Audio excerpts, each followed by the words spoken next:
Hi ಎಲ್ಲ big boss ಲವರ್ಸಿಗೆ ನನ್ನ ಕಡೆಯಿಂದ big hi. Kwatle kitchen season 2 ಅತಿ ಶೀಘ್ರದಲ್ಲಿ ಕ್ವಾಟ್ಲೆ ಕಿಚನ್ ಸೀಸನ್ 2ನ ಫಸ್ಟ್ ಪ್ರೋಮೋ ರಿಲೀಸ್ ಮಾಡಿದೆ ನಮ್ಮ ಕಲರ್ಸ್ ಕನ್ನಡ ವಾಹಿನಿ. ಪ್ರೋಮೋ ಮಾತ್ರ ಚಿಂದಿ ಚಿತ್ರಾನ್ನ ಬೂಂದಿ ಮೊಸರನ್ನ. ಕ್ವಾಟ್ಲೆ ಕಿಚನ್ ಸೀಸನ್ 2ನ ಪ್ರೋಮೋ ಬಗ್ಗೆ ಹೇಳೋಕ್ಕಿಂತ ಮುಂಚೆ ನಿಮ್ಗೊಂದು 2-3 ಇಂಟ್ ಕೊಟ್ಬಿಡ್ತೀನಿ. ಏನಪ್ಪ ಅಂತಂದರೆ, ಈ ಕ್ವಾಟ್ಲೆ ಕಿಚನ್ನಿಗೆ ಬರುವಂತಹ ಕಂಟೆಸ್ಟೆಂಟುಗಳು ಬಿಗ್ ಬಾಸಲ್ಲಿ ಇದ್ದಂತಹ ಕಂಟೆಸ್ಟೆಂಟ್ ಆಗಿರ್ತಾರೆ. ಅದೇ ರೀತಿ ಮುಂದಿನ ಸೀಸನ್ ಅಂದರೆ ಬಿಗ್ ಬಾಸ್ ಸೀಸನ್ 13ಗೆ ಹೋಗುವಂತಹ ಕಂಟೆಸ್ಟೆಂಟ್ ಆಗಿರ್ತಾರೆ. ಯಾಕೆ ಅಂತಂದರೆ, ನಮಗೆ ಕ್ವಾಟ್ಲೆ ಕಿಚನ್ ಸೀಸನ್ 1ನಲ್ಲೂ ಕೂಡ ಏನು ನಮ್ಮ ಗಿಲ್ಲಿ ನಟ ಆಗಿರ್ಬೋದು, ನಮ್ಮ ರಘು ಅವರು ಆಗಿರ್ಬೋದು, ಇವರು ಬಿಗ್ ಬಾಸ್ ಮನೆಗೆ ಬಂದರು. ಅದೇ ರೀತಿ ಈಗ ಕ್ವಾಟ್ಲೆ ಕಿಚನ್ ಸೀಸನ್ 2ಅಲ್ಲಿ ಬಿಗ್ ಬಾಸ್ 12ಅಲ್ಲಿ ಇದ್ದಂತಹ ಕೆಲವಷ್ಟು ಕಂಟೆಸ್ಟೆಂಟ್ಗಳು ಬರ್ತಾ ಇದ್ದಾರೆ. ಅದೇ ರೀತಿ ಬಿಗ್ ಬಾಸ್ 13ಗೆ ಹೋಗುವಂತಹ ಕಂಟೆಸ್ಟೆಂಟ್ಗಳು ಕೂಡ ಬರ್ತಾ ಇದ್ದಾರೆ. ಓಕೆ, ಕ್ವಾಟ್ಲೆ ಕಿಚನ್ ಸೀಸನ್ 2ನ ಫಸ್ಟ್ ಪ್ರೋಮೋ ರಿವ್ಯೂ ಇದು. ನಿಮ್ಮೆಲ್ಲರಿಗೂ ಒಂದು ಪ್ರಾಮಿಸ್ ಮಾಡ್ಬಿಡ್ತೀನಿ, ಈ ಕ್ವಾಟ್ಲೆ ಕಿಚನ್ನಿಂದನೇ ನನ್ನ ಒಂದು ಫುಲ್ ಫ್ಲೆಡ್ಜ್ ರಿವ್ಯೂ ಸ್ಟಾರ್ಟ್ ಆಗುತ್ತೆ ಅಂತಲೇ ಹೇಳ್ಬೋದು. ಈ ವರ್ಷ ಆಯಿತಾ ಪೂರ್ತಿಯಾಗಿ ರಿವ್ಯೂ ಮಾಡಬೇಕು ಅಂದ್ಕೊಂಡಿದ್ದೀನಿ. ಅಂದರೆ ಬಿಗ್ ಬಾಸ್ ಆಗಿರ್ಬೋದು, ಅದು ಕ್ವಾಟ್ಲೆ ಕಿಚನ್ ಸೀಸನ್ 2 ಆಗಿರ್ಬೋದು, ಎರಡೂ ಶೋನು ಕೂಡ ಯಾವುದೇ ತಾರತಮ್ಯವಿಲ್ಲದೇನೆ, ಯಾವುದೇ ಭೇದ ಭಾವ ಇಲ್ಲದೇನೆ, ಯಾವುದೇ ಪಾರ್ಶಾಲಿಟಿ ಇದ್ದಂಗೆ ಪ್ರತಿಯೊಬ್ಬರ ಬಗ್ಗೆನೂ ಕೂಡ ಹೇಳ್ಬೇಕು ಅಂತ ಅಂದ್ಕೊಂಡಿದ್ದೀನಿ. ಓಕೆ, ಕ್ವಾಟ್ಲೆ ಕಿಚನ್ ಸೀಸನ್ 2ನ ಫಸ್ಟ್ ಪ್ರೋಮೋ ರಿವ್ಯೂ ಇದು. ಓಕೆ, ಈಗ ಬಂದಿರುವಂತಹ ಪ್ರೋಮೋದಲ್ಲಿ ನಮಗೆ ನಿಜವಾಗ್ಲೂ ಕೂಡ ಎಕ್ಸ್ಪೆಕ್ಟೇ ಮಾಡಿದಂತಹ ಕಂಟೆಸ್ಟೆಂಟ್ ಯಾರಪ್ಪ ಅಂತಂದರೆ ಆಯಿತಾ, ನಮ್ಮ ಓಂ ಪ್ರಕಾಶ್ ಅವರು ನಮಗೆ ಸಿನಿಮಾ ನಿರ್ದೇಶನ ಮಾಡೋದು ನೋಡಿದ್ದೀವಿ. ಓಂ ಪ್ರಕಾಶ್ ಅಂತಂದರೆ ಸ್ವಲ್ಪ ಕಾಂಟ್ರವರ್ಸಿ, ಸ್ವಲ್ಪ ಶಾರ್ಟ್ ಟೆಂಪರ್ ವ್ಯಕ್ತಿ. ನಿಮ್ಮೆಲ್ಲರಿಗೂ ಗೊತ್ತು, ಓಂ ಪ್ರಕಾಶ್ ತುಂಬಾ ಶಾರ್ಟ್ ಟೆಂಪರ್ ವ್ಯಕ್ತಿ. ಅವ್ರಿರೋ ಕಡೆ ಸ್ವಲ್ಪ ಗಾಸಿಪ್ಸು ಆಯಿತಾ, ಸ್ವಲ್ಪ ಏನಾದರೂ ಒಂದು ಮಾಡ್ತಾರೆ ಅವರು. ಅಂತಹ ಓಂ ಪ್ರಕಾಶ್ ಅವರು ಕ್ವಾಟ್ಲೆ ಕಿಚನ್ನಲ್ಲಿ ಆಯಿತಾ ಕುಕ್ಕಾಗಿ ಬಂದಿದ್ದಾರೆ. ಅವರು ನಿಜವಾಗ್ಲೂ ಕೂಡ ಅವರು ಹೇಗೆಲ್ಲ ನಮಗೆ ಎಂಟರ್ಟೈನ್ಮೆಂಟ್ ಮಾಡ್ತಾರೆ ಅಂತ ನಾನಂತೂ ವೆಯ್ಟ್ ಮಾಡ್ತಾ ಇದ್ದೀನಿ. ಯಾಕೆಂದರೆ ತುಂಬಾ ಫನ್ ಮನುಷ್ಯನೂ ಕೂಡ ನಮ್ಮ ಓಂ ಪ್ರಕಾಶ್ ಅವರು. ಅದೇ ರೀತಿ ಓಂ ಪ್ರಕಾಶ್ ಥರನೇ ಇನ್ನೊಬ್ಬ ವ್ಯಕ್ತಿ ಯಾರಪ್ಪ ಅಂದರೆ ಬಿಗ್ ಬಾಸ್ ಕನ್ನಡ ಸೀಸನ್ 12ಅಲ್ಲಿ ಇದ್ದಂತಹ ನಮ್ಮ ಕರಿಬಸಪ್ಪನವರು, ಬಾಡಿ ಬಿಲ್ಡರು, ಅದೇ ರೀತಿ ಜಿಮ್ ಟ್ರೈನರ್ ಕೂಡ. ಅವರು ಕೂಡ ತುಂಬ ಒಳ್ಳೆ ವ್ಯಕ್ತಿತ್ವ ಇರುವಂತಹ ಮನುಷ್ಯ. ತುಂಬಾ ನಮಗೆ ಫನ್ನು, ಕಾಮಿಡಿ, ಎಂಟರ್ಟೈನ್ಮೆಂಟು ಎಲ್ಲವೂ ಕೂಡ ಕೊಡ್ತಾರೆ. ಕರಿಬಸಪ್ಪ ಅವ್ರ ಬಗ್ಗೆ ನನಗೆ ತುಂಬಾ ಒಪ್ಪಿಸಿದೆ. ಯಾಕೆಂದರೆ ಮನುಷ್ಯ ಮಾತ್ರ ತುಂಬ ಒಳ್ಳೆ ಮನುಷ್ಯ, ತುಂಬ ಒಳ್ಳೆ ವ್ಯಕ್ತಿತ್ವ ಇರುವಂತಹ ಮನುಷ್ಯ. ಹಾಗಾಗಿ ನಮ್ಗೆ ಎಂಟರ್ಟೈನ್ಮೆಂಟಿಗಂತೂ ಕೊರತೆನೇ ಇಲ್ಲ. ಓಕೆ, ಈಗ ನನಗೆ ಒಂದು ಹೊಸ ನ್ಯೂ ಫೇಸ್ ಆಯಿತಾ, ನ್ಯೂ ಫೇಸ್ ಬಗ್ಗೆ ಹೇಳಲೇಬೇಕು ನಾನು ಆಯಿತಾ. ನಂದಗೋಕುಲ ಸೀರಿಯಲ್ನ ನೀವು ಯಾರ್ಯಾರೆಲ್ಲ ನೋಡ್ತೀರಾ ಅವ್ರು ಎಲ್ಲರಿಗೂ ಕೂಡ ಇವರು ಚಿರಪರಿಚಿತರಂತಲೇ ಹೇಳ್ಬೋದು. ನಮ್ಮ ಮೀನಮ್ಮ, ನಂದಗೋಕುಲದ ಮೀನಮ್ಮ, ನಮ್ಮ ಮೇಘ ಅವರು ಕ್ವಾಟ್ಲೆ ಕಿಚನ್ ಸೀಸನ್ 2ಗೆ ಕಂಟೆಸ್ಟೆಂಟ್ ಆಗಿ ಬರ್ತಾ ಇದ್ದಾರೆ. ಮೇಘ ಅವ್ರ ಬಗ್ಗೆ ಹೇಳಬೇಕು ಅಂತಂದರೆ ಸೀರಿಯಲ್ ಮಾಡ್ತಾ ಇದ್ದಾರೆ, ಅದರ ಒಟ್ಟಿಗೆ ಆಯಿತಾ ಈಗ ಕ್ವಾಟ್ಲೆ ಕಿಚನ್ ಸೀಸನ್ 2ಗೆ ಬಂದಿದ್ದಾರೆ ಕಂಟೆಸ್ಟೆಂಟ್ ಆಗಿ. ನಾನು ನಿಮಗೆ ಮೇಘ ಅವ್ರ ಬಗ್ಗೆ ಒಂದೇ ಹೇಳೋದು, ಮೇಘ ಅವರು ನಿಮಗೆ ಎಂಟರ್ಟೈನ್ಮೆಂಟ್ ಮಾಡೋದ್ರ ಜೊತೆಗೆ ಮೇಘ ಅವರು ಕೂಡ ಸೀಸನ್ 13 ಕಂಟೆಸ್ಟೆಂಟ್ ಆಗೋದ್ರಲ್ಲಿ ಯಾವುದೇ ಡೌಟ್ ಇಲ್ಲ. ನನಗೆ ಯಾಕೋ ನಮ್ಮ ನಂದಗೋಕುಲದ ಮೀನಮ್ಮ ಮೇಘ ಅವ್ರನ್ನ ಬಿಗ್ ಬಾಸ್ ಸೀಸನ್ 13ಗೆ ಕಂಟೆಸ್ಟೆಂಟ್ ಆಗಿ ಕಳಿಸ್ತಾರೆ ಅನ್ನೋದು ನಮಗೆ ಗೊತ್ತಾಗ್ತಾ ಇದೆ. ಮೇಘ ಅವರು ಅಷ್ಟೇ ತುಂಬ ಒಳ್ಳೆ ವ್ಯಕ್ತಿತ್ವ ಇರುವಂಥ ಹೆಣ್ಣುಮಗಳು. ಆಲ್ ದ ಬೆಸ್ಟ್ ಮೇಘ, ನೀನು ಬಿಗ್ ಬಾಸಿಗೆ ಬಂದ್ರೂ ಕೂಡ ಸೂಪರ್ ಆಗಿರುತ್ತೆ.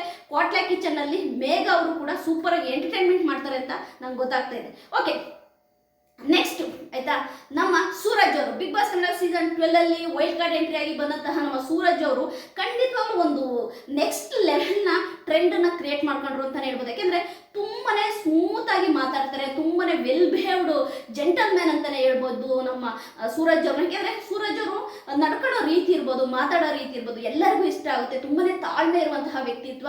ಈಗ ಏನು ಪವಿತ್ರ ಬಂಧನ ಸೀರಿಯಲ್ ಬರ್ತಾ ಇದೆ, ಅದರಲ್ಲಿ ಹೀರೋ ಆಗಿ ಕೂಡ ಆ್ಯಕ್ಟ್ ಮಾಡ್ತಿದ್ದಾರೆ. ಹಾಗಾಗಿ ಆಯಿತಾ, ನಮ್ಮ ಸೂರಜ್ ಅವರು ಯಾಕೆ ಅವರು ಒಂದರಿಂದ ಒಂದು ಆಪರ್ಚುನಿಟಿ ಸೂರಜ್ಗೆ ಸಿಗ್ತಾ ಇದ್ದಾವೆ ಅಂತಂದರೆ ವ್ಯಕ್ತಿತ್ವ ಅಂತಂದರೆ ಸೂರಜ್ ಅವ್ರದ್ದು ಹೇಗೆ ಅಂತಂದರೆ ಯಾವುದೇ ಆಪರ್ಚುನಿಟಿ ಸಿಕ್ಕಿದ್ರು ಕೂಡ ಅದನ್ನು ತುಂಬ ಚೆನ್ನಾಗಿ ಯುಟಿಲೈಸ್ ಮಾಡ್ಕೊಳ್ತಿದ್ದಾರೆ ಸೂರಜ್ ಅವರು ಕ್ವಾಟ್ಲೆ ಕಿಚನ್ ಸೀಸನ್ 2ಅಲ್ಲಿ ಇರೋದ್ರಿಂದ ನಿಜವಾಗ್ಲೂ ಕೂಡ ಸೂರಜ್ ಅವ್ರನ್ನ ನೋಡೋಕ್ಕೋಸ್ಕರನೇ ಆಯಿತಾ ತುಂಬ ಜನ ಕ್ವಾಟ್ಲೆ ಕಿಚನ್ ಸೀಸನ್ 2ನ ನೋಡ್ತಾರೆ. ಯಾಕೆಂತಂದರೆ ಹ್ಯಾಂಡ್ಸಮ್ ಗೈ, ನೋಡೋಕೆ ತುಂಬ ಚೆನ್ನಾಗಿದ್ದಾರೆ.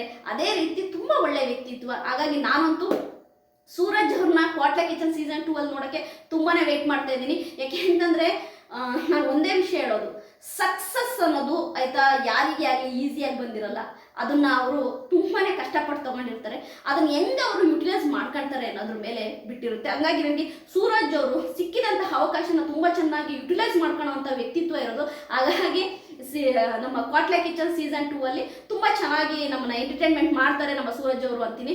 ಅದೇ ರೀತಿ ನಮ್ಮ ಟಗರು ಪುಟ್ಟಿ, ನಮ್ಮ ಮಂಗಳೂರಿನ ಹುಡುಗಿ, ಇಡೀ ಕರ್ನಾಟಕದ ಮನೆ ಮನೆ ಮಾತಾದಂತಹ ರಕ್ಷಿತಾ ಶೆಟ್ಟಿ ಅವರು ಕ್ವಾಟ್ಲೆ ಕಿಚನ್ ಸೀಸನ್ 2ನ ಹೈಲೈಟ್ ಅಂತಾನೆ ಹೇಳ್ಬೋದು. ಹೈಲೈಟ್ ಅಂತ ಹೇಳ್ತಿದ್ದೀನಿ ಅಂದ ತಕ್ಷಣ ನೀವು ಫೇವರಿಸಮು ಬಕೀಟು ಹಂಗೆಲ್ಲ ಹೇಳಕ್ ಹೋಗ್ಬಾರ್ದು ಆಯ್ತಾ.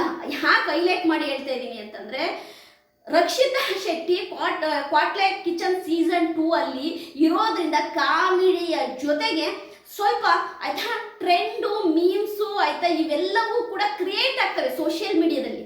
ಯಾಕೆ ಅಂತಂದ್ರೆ ಯಾವಾಗ ಸೋಷಿಯಲ್ ಮೀಡಿಯಾದಲ್ಲಿ ಟ್ರೆಂಡಿಂಗು, ಮೀಮ್ಸು ಕ್ರಿಯೇಟ್ ಆಗ್ತವೆ, ಆಗ ಆ ಶೋ ಸೂಪರ್ ಆಗಿ TRP ತಗೊಳುತ್ತೆ. ಅದು ನಿಮಗೆ ಗೊತ್ತಿರೋ ವಿಷಯನೇ. ಹಾಗಾಗಿ TRP ಕ್ವೀನ್ ಅಂತಾನೆ ಕರೆಸಿಕೊಳ್ಳುವಂತಹ ರಕ್ಷಿತಾ ಶೆಟ್ಟಿ ಕ್ವಾಟ್ಲೆ ಕಿಚನ್ ಸೀಸನ್ 2 ಅಲ್ಲಿ ಬರೋದ್ರಿಂದ ಖಂಡಿತವಾಗ್ಲೂ ಒಳ್ಳೆ TRP ಆ ಶೋಗೆ ಸಿಗುತ್ತೆ. ಅದಲ್ಲದೆ ನನಗೆ ರಕ್ಷಿತಾ ಶೆಟ್ಟಿ ಮೇಲೆ ಪ್ಲಸ್, ಈ ಕ್ವಾಟ್ಲೆ ಕಿಚನ್ ಸೀಸನ್ 2ಗೆ ಯಾಕೆ ರಕ್ಷಿತಾ ಶೆಟ್ಟಿ ಪ್ಲಸ್ ಆಗ್ತಾಳೆ ಅಂದ್ರೆ, ಕ್ವಾಟ್ಲೆ ಕಿಚನ್ ಸೀಸನ್ 1 ನಲ್ಲಿ ಹೇಗೆ ನಮ್ಮ ಗಿಲ್ಲಿ ನಟ ಎಲ್ಲರನ್ನೂ ನಗಿಸಿದ್ರು, ಕಾಲೆಳೆದ್ರು, ಫನ್ ಮಾಡಿದ್ರು, ಶೋನ ಹಿಟ್ ಮಾಡಿದ್ರು. ಹಾಗಾಗೇನೆ ಕ್ವಾಟ್ಲೆ ಕಿಚನ್ ಇವಾಗ ಸೀಸನ್ 2 ಬಂದಿರೋದು. ಹಾಗಾಗಿ ಗಿಲ್ಲಿ ನಟನ ಒಂದು ಏನು ಆಯ್ತಾ ಆ ಸ್ಥಾನನ ನಮ್ಮ ರಕ್ಷಿತಾ ಶೆಟ್ಟಿ ಕ್ವಾಟ್ಲೆ ಕಿಚನ್ ಸೀಸನ್ 2 ಅಲ್ಲಿ ತುಂಬಿಸ್ತಾ ಇರೋದು ಗೊತ್ತಾಗ್ತದೆ. ಯಾಕೆಂತಂದ್ರೆ ರಕ್ಷಿತಾ ಶೆಟ್ಟಿ ಹೆಂಗೆಪ್ಪ ಅಂತಂದ್ರೆ, ಅದೇನೋ ಮೂರ್ತಿ ಚಿಕ್ಕದಾದ್ರು ಕೀರ್ತಿ ದೊಡ್ಡದು ಅನ್ನಂಗೆ ಅವಳು ಮಾಡೋ ಎಲ್ಲದೂ ಕೂಡ ಎಲ್ಲರಿಗೂ ಇಷ್ಟ ಆಗುತ್ತೆ. ಯಾಕೆಂದ್ರೆ ಬಿಗ್ ಬಾಸ್ ಅಲ್ಲಿ ನೀವು ಎಲ್ಲರೂ ನೋಡಿದ್ದೀರಾ.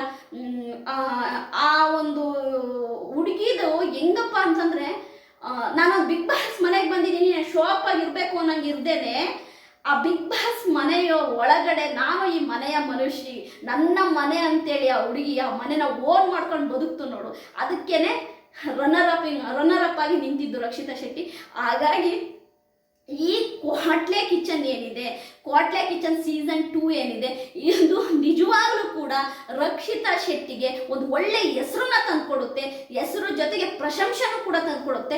ಹಾಗಾಗಿ ನಾನು ನಿಮಗೆ ಹೇಳಕೊಟ್ಟಿರೋದು ಏನು ಅಂದರೆ, ಈ ಸಾರಿ ಪ್ರತಿ ಸ್ಯಾಟರ್ಡೆ ಸಂಡೇ ಕ್ವಾಟ್ಲೆ ಕಿಚನ್ ಸೀಸನ್ 2ನ ಪ್ರತಿಯೊಂದು ಏಜಿನವರು ಕೂಡ ಕೂತ್ಕೊಂಡು ನೋಡ್ತಾರೆ. ಅದು ಮಕ್ಕಳಾಗಿರ್ಬೋದು, ಎಂಗೇಜಲ್ಲಿ ಇರ್ಬೋದು, ಟೀನೇಜ್ ಅವರು, ವಯಸ್ಸಾದವರು, ಆಂಟಿ ಅಂಕಲ್ ಎಲ್ಲರೂ ಕೂಡ ಕುತ್ಕೊಂಡು ನೋಡೋಂಥ ಶೋ ಆಗುತ್ತೆ. ಯಾಕೆಂತಂದ್ರೆ ಒಂದು ಶೋ ಅಂತಂದ್ರೆ ಎಂಟರ್ಟೈನ್ಮೆಂಟ್ ಜೊತೆಗೆ ಕುಕ್ ಮಾಡೋದು ಇರುತ್ತೆ. ಯಾಕೆಂದ್ರೆ ಇಲ್ಲಿ ಕುಕ್ಕಿಂಗ್ ಕೂಡ ಮೇನ್ ಆಗಿರುತ್ತೆ. ಏನು ಅಡುಗೆ ಮಾಡ್ತಾರೆ, ಅವರ ಜೊತೆಗಿರುವಂತಹ ಕ್ವಾಟ್ಲೆ ಕೊಡಕ್ಕೆ ಅಂತ ಬರ್ತಿರುವಂತಹ ಕಾಮಿಡಿಯ ಆಕ್ಟರ್ಸ್ಗಳು ಯಾರಿದ್ದಾರೆ, ಅವರು ಹೇಗೆಲ್ಲ ಕಾಮಿಡಿ ಮಾಡ್ತಾರೆ, ಫನ್ ಮಾಡ್ತಾರೆ, ಅದೆಲ್ಲದು ಆಯ್ತಾ ಮುಖ್ಯವಾಗುತ್ತೆ. ಈ ಸರಿ ಆಯ್ತಾ ಕುಕ್ಕುಗಳಿಗೆ ಅಂದರೆ ಅಡುಗೆ ಮಾಡುವಂತಹ ಕಂಟೆಸ್ಟೆಂಟ್ಗಳಿಗೆ ಆಯ್ತಾ ಕ್ವಾಟ್ಲೆ ಕೊಡಕ್ಕೆ ಅಂತಾನೆ ಬರ್ತಿದ್ದಾರೆ ನಮ್ಮ ತುಕಾಲಿ ಸಂತೋಷ್. ಅದೇ ರೀತಿ ನಮ್ಮ ಸೂರಜ್ ಅವರು ಬರ್ತಿದ್ದಾರೆ. ನಾನು ಸೂರಜ್ ಅವ್ರ ಬಗ್ಗೆ ಇನ್ನೊಂದು ಹೇಳ್ಬೇಕು. ಸೂರಜ್ ಕೂಡ ಬಿಗ್ ಬಾಸ್ ಸೀಸನ್ 13ಗೆ ಕಂಟೆಸ್ಟೆಂಟ್ ಆಗಿ ಬರುವಂಥ ಸಾಧ್ಯತೆ ಎಲ್ಲದೂ ಕೂಡ ಇದೆ. ಯಾಕೆಂದ್ರೆ ಸೂರಜ್ ಅವರು ನನಗನ್ಸೋ ಪ್ರಕಾರವಾಗಿ ಅವ್ರನ್ನ ಅದಕ್ಕೋಸ್ಕರವಾಗಿನೇ ತಗೊಂಡಿರೋದು ಕ್ವಾಟ್ಲೆ ಕಿಚನ್ಗೆ ಅಂತ ಅನಿಸ್ತಾ ಇದೆ. ಸೂರಜ್ ಕೂಡ ಬಿಗ್ ಬಾಸ್ 13ಗೆ ಬರ್ತಾರೆ ಅಂತ ಅನಿಸ್ತಾ ಇದೆ. ಈ ಸರಿಯ ಸುಮಾರು 6-7 ಕಂಟೆಸ್ಟೆಂಟ್ಗಳು ಬಿಗ್ ಬಾಸ್ ಮನೆ ಒಳಗಡೆ ಬರುವಂತಹ ಎಲ್ಲ ಸಾಧ್ಯತೆಗಳು ಇದೆ. ಮೇಘಾ, ಸೂರಜ್ ಆಗಿರ್ಬೋದು, ಸೂರಜ್ಜು, ಮೇಘಾ ಅವರೆಲ್ಲರೂ ಕೂಡ ಬರುವಂತಹ ಒಂದು ಇದಿದೆ. ಸೂರಜ್ ಅಂದರೆ ನೀವು ಸೂರಜ್ಜು ಅದೇ ಕಾಮಿಡಿ ಇದನ್ನಲ್ಲ, ಸೂರಜ್ ಅಂತ 2 ಹೆಸರು ಇದೆ, ಕನ್ಫ್ಯೂಸ್ ಆಗಬೇಡಿ ಓಕೆನಾ.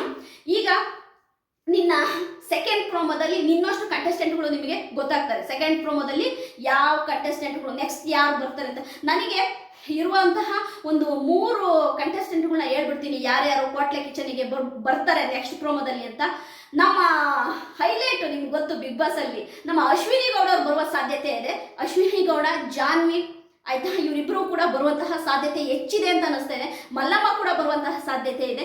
ನೋಡೋಣ ನಿನ್ನ ಸೆಕೆಂಡ್ ಫ್ರಮ್ ಥರ್ಡ್ ಪ್ರೋಮೋದಲ್ಲಿ ಯಾವ ಕಂಟೆಸ್ಟೆಂಟ್ ಬರ್ತಾರೆ ಅಂತ. ಯಾಕೆಂದ್ರೆ ಬಿಗ್ ಬಾಸ್ ಕನ್ನಡ ಸೀಸನ್ 12ನ 6-7 ಕಂಟೆಸ್ಟೆಂಟ್ಗಳು ಕ್ವಾಟ್ಲೆ ಕಿಚನ್ ಸೀಸನ್ 2 ಅಲ್ಲಿ ಇರ್ತಾರೆ ಅಂತ ಹೇಳ್ತಾ ಇದ್ದಾರೆ. ಈಗಾಗಲೇ ನಮಗೆ ರಕ್ಷಿತಾ ಶೆಟ್ಟಿ ಮತ್ತು ಸೂರಜ್ ಹಾಗೆ ಕರಿಬಸಪ್ಪ 3 ಕಂಟೆಸ್ಟೆಂಟ್ ಆಲ್ರೆಡಿ ಫಸ್ಟ್ ಪ್ರೋಮೋದಲ್ಲಿ ರಿವೀಲ್ ಮಾಡಿದ್ದಾರೆ ನಮ್ಮ ಕಲರ್ಸ್ ಕನ್ನಡ ವಾಹಿನಿಯರು.